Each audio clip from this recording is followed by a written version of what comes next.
Alright, so we're here. We're here. And we went 2 and 2. Did a little tuning. Need to do a little more fine tuning. Including making this only a 16 card sideboard. Or turning this 16 card sideboard into a 15 card sideboard. I think it involves cutting and exert influence. I'm not sure how that affects the Abzan matchup though. But deck seems fine, if not a little medium. I definitely don't like how kind of flimsy it is, where it's like, oh, you know, they fire impulse like you're one creature, and then you don't really have any traction going on, and then it's hard to actually put a clock on them, and yada, yada, yada. But obviously, if you're grinding, like this deck probably does that better than most decks in the format because of your 6 commands and your 4 Jaces. So as far as like what I was kind of trying to do with the Bring to Light deck, this deck probably does that a lot better, but if that's the case, maybe this deck actually just wants some sweepers main deck, you know? Maybe a couple of main deck Radiant Flames would go a long way, but I don't know.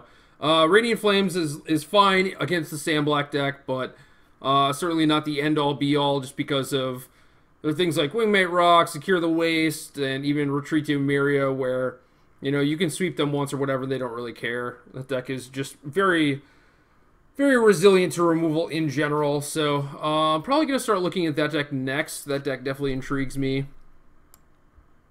I guess we'll pull this up so you can see everything. But this is probably where I would go after this. The Horribly Awry does not have to stay, and I got to work on the mana a little bit. Maybe actually give those Tri-Lands a chance, but during our testing, basically whenever we drew a Tri-Land, it was not very good. The North Carolina people suggest playing Battlefield Forge instead, which I could understand. That's what Todd Anderson did to win his states, and you know, maybe that's good. Maybe you just don't even need Evolving Wilds, you know, or maybe you play them in small numbers instead of as a 4 of. I could also see playing more lands, maybe Magmatic Insight to fuel the Delve cards, because 5 definitely felt like too many. That's about it.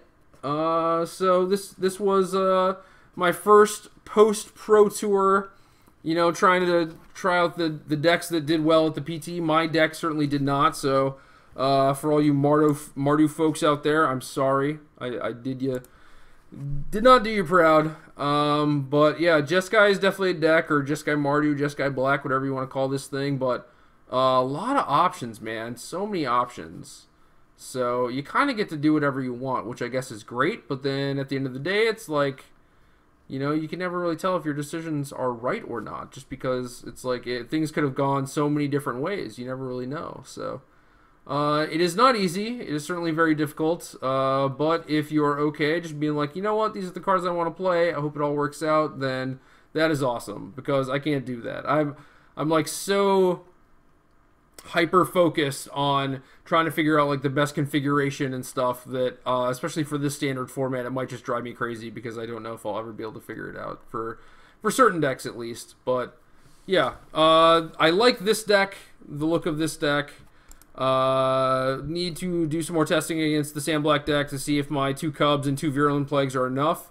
I am guessing that it is enough to get it to like where I have a fighting chance, but not enough to make sure that I actually beat them 100% of the time, so there's that. Gotta watch out for those Become Immenses and Teamer Battle Rages, because those will get you. Horribly Awry might actually be horrible. It is entirely possible. And yeah, maybe cut some Evolving Wilds for some Battlefield Forges, but that is it. Yeah, sorry for the lackluster performance, but 2 and 2, I think the games were pretty good, and I hope everyone enjoyed watching. Have a good night, and I'll see you next week.